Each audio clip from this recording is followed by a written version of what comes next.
Ahí vi que usted tenía una actividad en este fin de semana pasado, un Sí. taller. Explíqueme sobre eso.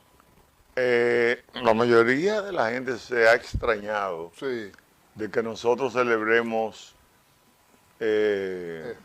talleres. ¿Qué es un ¿Qué es taller? un taller? ¿Qué es ese taller que hacen los constitucionalistas? Es un taller para conocer la Constitución de la República. Sí, Porque en este país y en muchos países del mundo se habla de democracia y nadie conoce sus fundamentos, sí.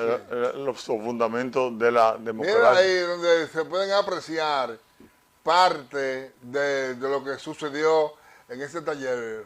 Ahí reunimos nosotros a un grupo de militares activos en la Revolución de Abril, así como combatientes que se incorporaron a la revolución, más un grupo de personas que se ha incorporado a los guardianes de la Constitución, que no Sí, tuvo la revolución, pero que está de acuerdo justamente con la enseñanza de la Constitución en todo el país. sí, Eso que tú ves ahí, y del Moro, se va a multiplicar en este país. Cuando nosotros comenzamos la lucha contra la corrupción, por allá por el 2007, la mayoría de la gente no creía que la corrupción iba a ser un tema político, inclusive para decidir unas elecciones, como ocurrió en el 2020. sí. Y el país se incorporó. La gente se va a interesar por conocer la Constitución de la República, porque mira, aquí en este país, lamentablemente, estamos viviendo en gobiernos con las características del siglo XVIII, XIX, XVII, con características de gobiernos coloniales, que fue lo que heredó la oligarquía. La oligarquía siempre ha vivido del pueblo y siempre ha tratado de manejar los gobiernos a su antojo. Porque antes era que la nobleza tenía esclavos, pero ahora la oligarquía tiene dirigentes a sus órdenes, que son los que hacen el papel para que la oligarquía siempre tenga el estatus de dominación y el pueblo el estatus de dominado, y sobre todo que el desarrollo económico le favorezca a la oligarquía, a esos sectores de poderes tradicionales y a los gobiernos que le sirven a la oligarquía, no al pueblo. Estamos haciendo esos talleres para que surjan gobiernos que realmente le sirvan al pueblo y que le den cumplimiento al artículo 216 de la Constitución en su numeral 3, que plantea que el objetivo y la finalidad de un político y la política es servir al interés nacional, al bienestar colectivo y al desarrollo integral de toda la sociedad dominicana. Ese es el trabajo que hay que hacer, porque la revolución se dio justamente por eso. La revolución se dio en contra de la corrupción, y la corrupción existe porque hay un grupo de sector dominante en el país que son los que dominan a los líderes políticos, para que a su vez los líderes políticos tengan maniatada a la sociedad, los sobornen y los lleven a las elecciones sin conocimiento de que cuando se va a votar debe ser por mérito y profesionalización, como le establece el artículo 142. Esto siempre lo vamos a repetir, porque las elecciones no deben de seguir siendo una mera mascarada, donde se le dice a la gente que va a elecciones, se colocan afiches, se comienzan a poner un sinnúmero de figuras, donde el pueblo que está por allá, por Pedernales, Jimaní, cualquier pueblo lejano, sin tener nada que ver con un personaje que siempre ven en televisión, de repente, ese es el candidato a la presidencia de la República. La candidatura a la presidencia de la República, al Congreso y a los ayuntamientos deben surgir de toda la estructura de los partidos, y hay que educarlo para que en los procesos de discusión permanente, en esos talleres que se den, la gente conozca quién vale la pena y quién no, quién puede representarlo para realmente progresar en una democracia. Nosotros estamos llevando al pueblo a que el pueblo entienda cuál es la diferencia entre un capitalismo oligárquico y un capitalismo democrático. Nosotros queremos que el pueblo lo entienda, porque fuimos independientes de Haití, obtuvimos la independencia, tuvimos la restauración, tuvimos la dictadura de Lili, se mató a Lili, comenzaron a llegar gobiernos anárquicos, hasta que vinieron los americanos a enseñarnos a gobernarnos. Mire qué cosa tan fea esa. Y luego de 8 años colocan a un gobierno que fue el de Horacio Vázquez, y ese gobierno de Horacio Vázquez vuelve a lo mismo, a las contradicciones absurdas que se dan en estos gobiernos, y surge otra dictadura que fue la de Trujillo con 31 años. Cuando se va a Trujillo, entonces se abren las puertas para la libertad del país, la democracia. Juan Bosch gana libremente y le da un golpe de Estado.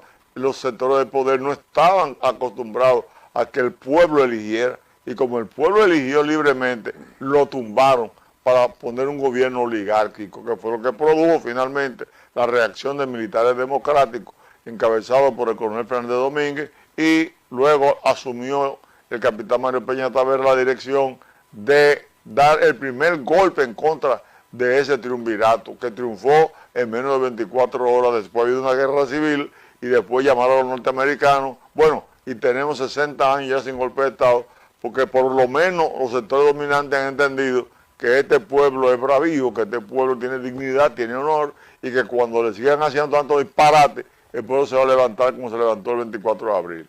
Ya se le dio esa gran lección, por eso nosotros hemos seguido este trabajo. Hoy queremos realmente repetirle al país que estos talleres continuarán. Cuando Juan Bosch, escúcheme que lo interrumpe, profesor, cuando tiene su cafecito ahí. Me voy a comenzar a tomar.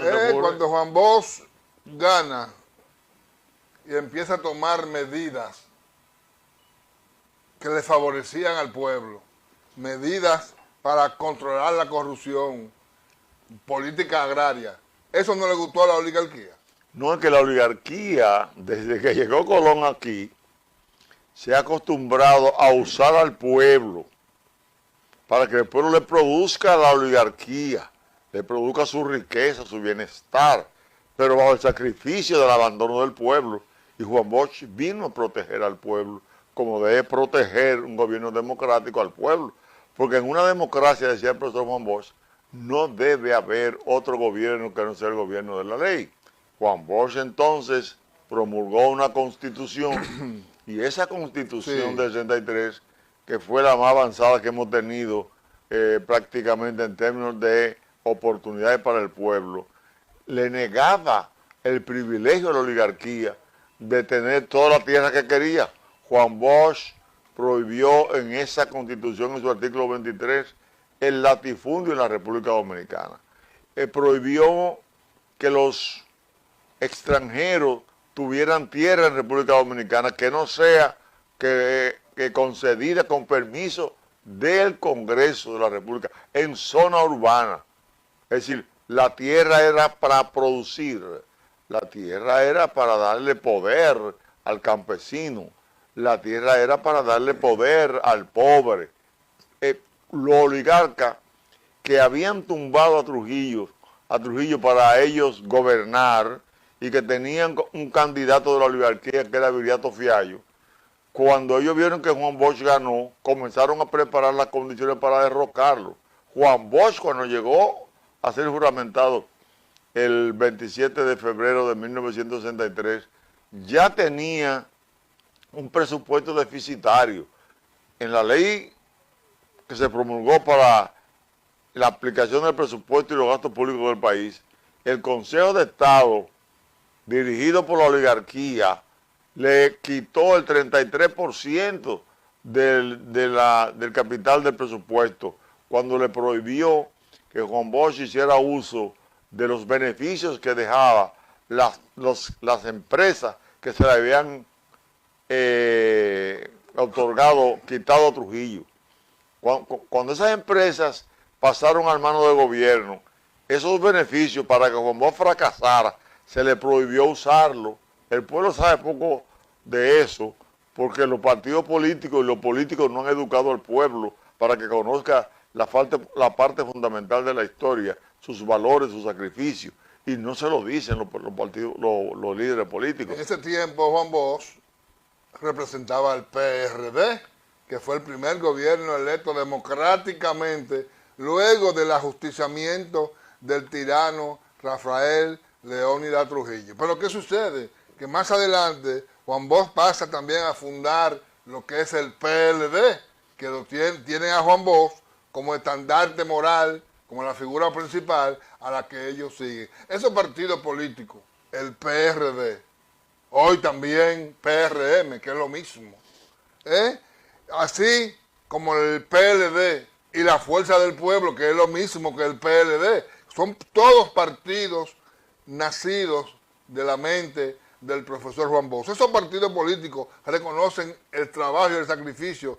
que los militares constitucionalistas hicieron al dar un paso para defender el gobierno de Juan Bosch.